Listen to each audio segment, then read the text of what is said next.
Paul Revere rode through the streets, yelling, "The British are coming." If Paul Revere really did this, it would have ruined the entire operation. The classic image from textbooks is Paul Revere galloping through colonial towns, loudly shouting, "The British are coming!" It's dramatic. It's cinematic.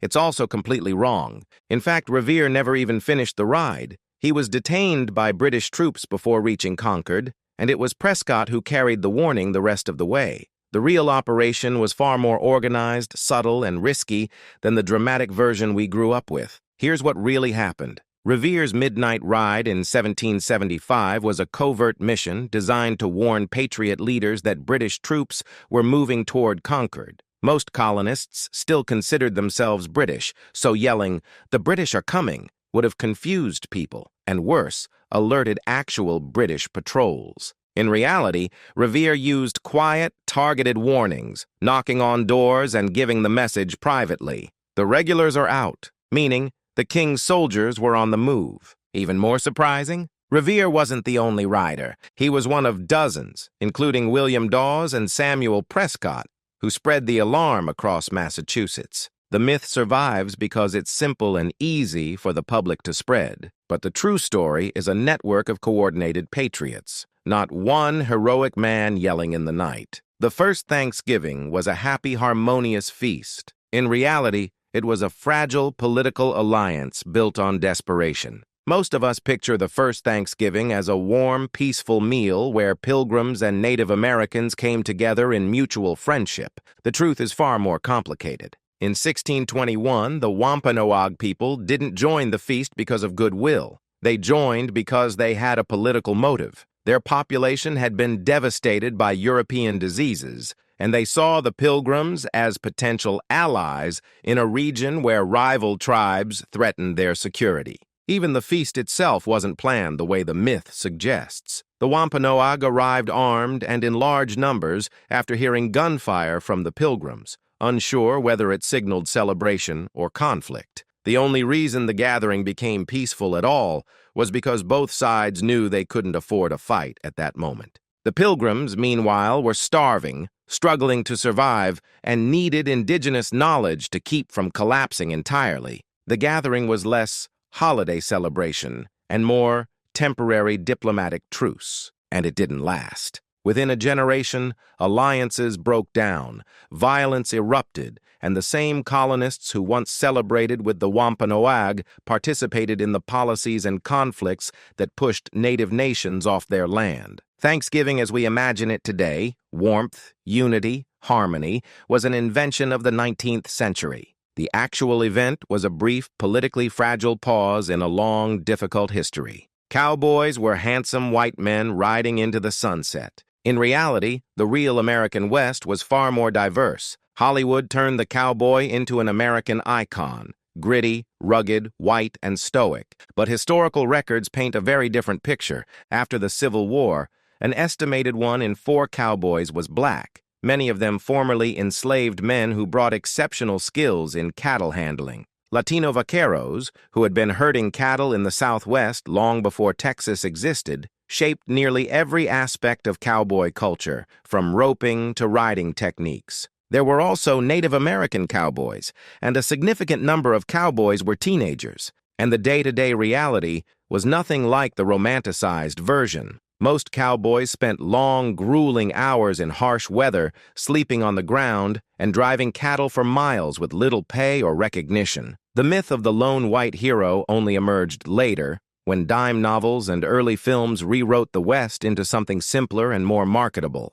Even the cowboy accent was often Southern, Spanish-influenced or mixed. The wide-brimmed hat, borrowed from Mexican vaquero style. Chaps, Mexican as well. Rodeos, also rooted in Mexican horsemanship. The West wasn't a rugged playground of white loners. It was a multicultural workforce doing exhausting, low-paid labor. It was diverse, messy, and far more interesting than the Hollywood version. The Wild West was a chaotic land of constant shootouts. In reality, most Western towns were relatively peaceful and heavily regulated. Dime novels, movies, and TV shows have painted the Wild West as a lawless frontier full of duels, saloons erupting into gunfights, and towns where violence broke out daily. But historical data tells a different story. Most Western towns had very low murder rates, often lower than major Eastern cities at the time. Public shootouts, like the famous OK Corral, were rare exceptions, not daily occurrences.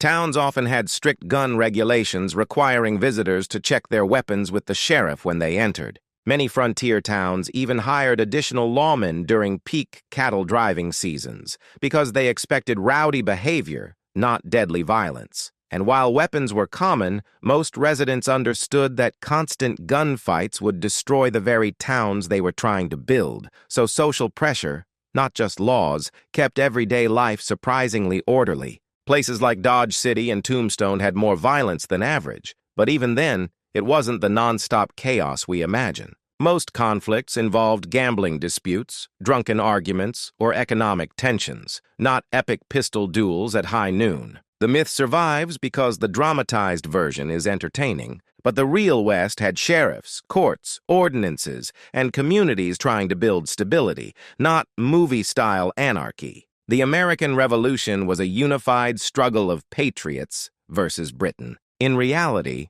a large portion of Americans didn't support the revolution at all. Textbooks often present the revolution as a clear fight, brave colonists yearning for freedom against a tyrannical empire. But the colonies were deeply divided. Roughly 1/3 of colonists supported independence. Another third actively supported Britain. These people were called loyalists. The final third didn't want to be involved at all. The conflict was even more tangled for groups who weren't considered full participants in colonial society. Many Native American nations sided with the British, not because they loved the crown, but because they hoped Britain would restrain colonial expansion onto their lands, something the colonists showed no interest in stopping.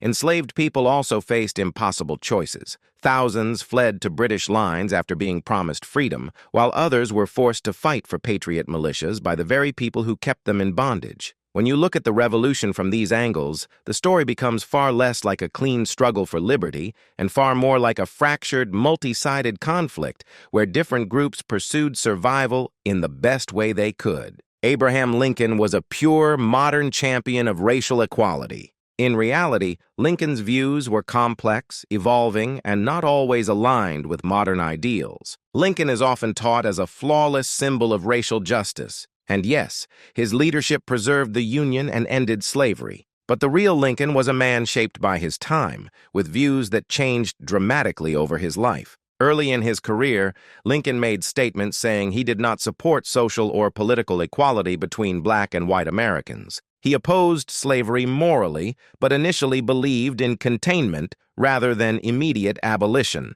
At times, he supported colonization efforts, plans to resettle freed black Americans outside the U.S. But as the Civil War progressed, his views shifted. He met with black leaders, listened to them, and began to see citizenship and voting rights for freed men as essential. He supported the 13th Amendment, and near the end of his life, he argued openly for limited black suffrage. Lincoln was not a flawless champion from the beginning. He was a leader who grew, changed, and became more radical in his last years. The myth oversimplifies the far more meaningful truth. Lincoln evolved dramatically. America was always a land of freedom and opportunity for immigrants. In reality, many immigrant groups faced hostility, discrimination, and violence. The story of America as a welcoming melting pot is true in spirit, but not in practice, at least not consistently. Throughout U.S. history, waves of immigrants were treated as threats, outsiders, or inferior. In the 1800s, Irish immigrants were mocked, denied jobs, and portrayed as violent,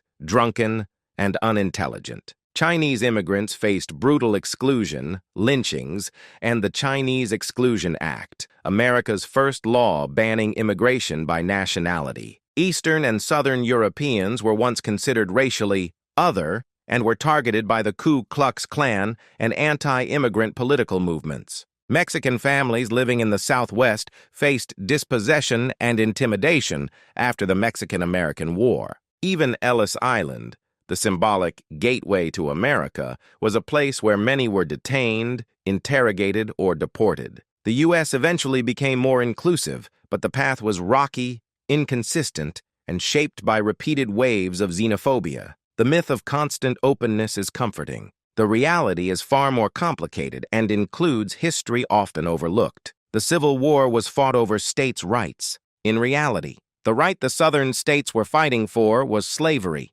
explicitly. This is one of the most persistent myths in American history. You'll often hear people say the Civil War was about states' rights, not slavery.